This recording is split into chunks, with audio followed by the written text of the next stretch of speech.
Gender discrimination has been going on in the workplace for decades, and not much has been changed over the years, and because of this it has now become an international problem.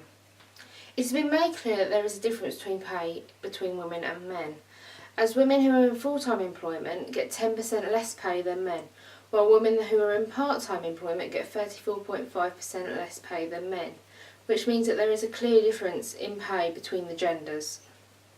Being sexually discriminated at work can have many effects on the individual, and it may even lead to different health problems such as anxiety, depression, or some people it may even make them feel suicidal at times, just because they're being sexually discriminated against.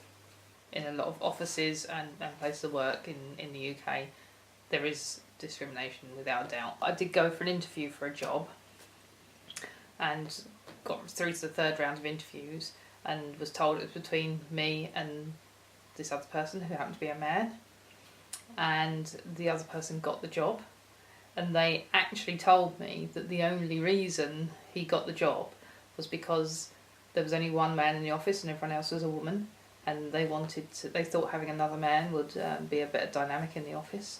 So yeah, I was definitely discriminated against then. I think there's probably ideas of jobs which women should do and probably men should do. I think there are problems probably with, well, there's definitely what you call glass ceilings. You don't see as many women in positions of power compared to men. So I think there's a lot of ways to go. If women do feel like they're being sexually discriminated against, there are many places that they can go for advice. For instance, Unite the Unions are there to help people who are being sexually discriminated against in the workplace, and here's what they have to say on the matter. What our job is to support women who are at work, who have joined a trade union to represent them, and to make sure that they have job security, better paying conditions, and have a fair workplace, because one of the things that we know and understand is that gender discrimination at work is a pretty much intrinsic structural issue within our labour market. Wherever we are in the labour market, actually there is that discrimination which exists. So there is, right from the shop floor to the boardroom, there is gender discrimination in relation to pay.